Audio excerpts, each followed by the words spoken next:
Hello friends, आपका स्वागत है इट्स टाइम टू टॉक में। दोस्तों, इस वीडियो में हम बात करेंगे कि आपको विधानसभा में अपने विधायकों यानी कि लेजिस्लेटर को चुनते समय किस बातों का ध्यान रखना चाहिए। अगर आप 18 साल से ऊपर हैं और 5 राज्यों में होने वाले चुनाव में मतदान करने जा रहे हैं तो ये वीडियो आपके लिए ही है। ख़ास तौर से अगर आप पहली बार मतदान करने जा रहे हैं, ये वीडियो अंत तक ज़रूर देखिए। दोस्तों, सरकार चुनना एक जिम्मेदारी का काम है, इसलिए आपको जानकारी हासिल करना बहुत ज़रूरी है।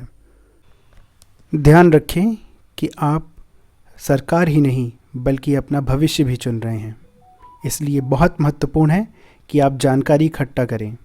पिछले 5 वर्षों के सरकार के कार्यकाल की तुलना उसके पूर्व की सरकारों और यहाँ तक कि विपक्ष के कैंडिडेट से भी करनी चाहिए। जानकारी हासिल करें कि इस सरकार ने क्या बेहतर किया है और क्या बेहतर किया जा सकता था। कैंडिडेट की पर्सनल यानी व्यक्तिगत और पॉलिटिकल छवि का ज़रूर ध्यान रखें। गुंडे, अपराधी या फिर हिंसात्मक छवि वाले नेताओं से दूरी बनाए रखें। ऐसे व्यक्तियों को सरकार में जगह देना यानी अपने लिए मुसीबत मोल लेना है। सरकार का सबसे महत्वपूर्ण कार्य है कि वो आपके जान और सम्मान की रक्षा करे। चुनाव करते समय यह सबसे महत्वपूर्ण है, इसलिए ऐसी किसी भी पार्टी या कैंडिडेट को वोट ना करें जो किसी भी रूप में आतंकवादी, अलगाव, ड्रग्स और ऐसी किसी अन्य गतिविधि में शामिल हो या फिर उसकी पैरवी करता हो। लॉ एंड ऑर्डर से समझौता बिल्कुल भी ना करें। लॉ एंड ऑर्डर के बाद आपकी मूलभूत आवश्यकताओं की बात आती है, जिसमें साफ़ पीने का पानी, अच्छी सड़कें, अच्छी इलेक्ट्रिसिटी व्यवस्था, साफ सीवेज व्यवस्था, बेहतर चिकित्सा व्यवस्था और शिक्षा आदि शामिल हैं। तो आइए बात करते हैं सबसे पहले पंजाब राज्य की मूलभूत आवश्यकताओं और समस्याओं के बारे में।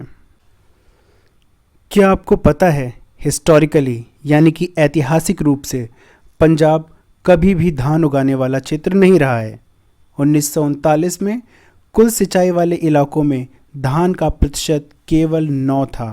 यहाँ तक कि 1970 से 71 में भी कुल बोए गए क्षेत्र का केवल 9.6% ही धान के लिए प्रयोग किया जा रहा था। लेकिन ग्रीन रेवोल्यूशन के बाद 1980 के दशक तक धान पंजाब की एक प्रमुख फसल हो गई और 2015 और 16 के आंकड़े कहते हैं कि अब बोए गए क्षेत्र का 72% धान का क्षेत्र है। पंजाब में ज़रूरत से ज़्यादा ट्यूबवेल का प्रयोग किया जा रहा है, जिसकी वजह से ज़मीन का पानी लगातार कम हो रहा है। इसके अलावा कुछ राजनीतिक और भौगोलिक कारण भी हैं, जैसे कि सिंधु नदी समझौता और कुछ बांध, जिसके कारण पंजाब को पर्याप्त मात्रा में नदी का पानी नहीं मिल रहा है।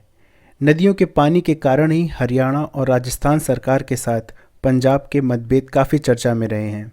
हालांकि सिंचाई जल की मांग आज भी कुल सिंचाई जल उपलब्धता से काफ़ी अधिक है, इसलिए पंजाब राज्य के अधिकांश हिस्सों में ट्यूबवेल का बेतहाशा प्रयोग किया जा रहा है। पानी की समस्या के अलावा पानी की गुणवत्ता भी खराब हो रही है और पानी पीने के लिए उपयुक्त नहीं है। एसिडिक, क्लोराइड और नाइट्रेट जैसे बुनियादी भूजल मापदंडों ने इस राज्य के अधिकांश हिस्सों में बहुत ही मिनिमम थ्रेशहोल्ड को पार कर लिया है। यहाँ तक कि जहरीली भारी धातुएं जैसे सेलेनियम, यूरेनियम, आर्सेनिक और लेड, यहाँ तक कि कीटनाशकों को भी पंजाब के कई क्षेत्रों में भूजल के नमूनों में पाया गया है। पानी की समस्या वैसे तो मूलभूत आवश्यकता है, लेकिन फिर भी सरकारों ने इस ओर विशेष ध्यान नहीं दिया है। आवश्यकता है हम उन पर दबाव बनाएं, इसे हम प्राथमिकता से सरकारों के सामने उठाएं। यदि आप नहीं उठाएंगे तो कौन उठाएगा, इसलिए इस मुद्दे को प्राथमिकता से लें। इसी संदर्भ में हमें यह भी देखना होगा कि पिछले 1 दशक में पैक्ड वाटर और आरओ के मार्केट में बेतहाशा वृद्धि हुई है। कहीं ऐसा तो नहीं सरकारें जानबूझकर इन कॉरपोरेट्स को सपोर्ट करने के लिए साफ पानी की सप्लाई हमें सुनिश्चित नहीं कर रही है। लेकिन इस सवाल का जवाब केवल आपका वोट ही दे सकता है, इसलिए इस मुद्दे को इस चुनाव में प्राथमिकता से उठाएं और सुनिश्चित करें कि यह समस्या का समाधान इस सरकार द्वारा ही हो।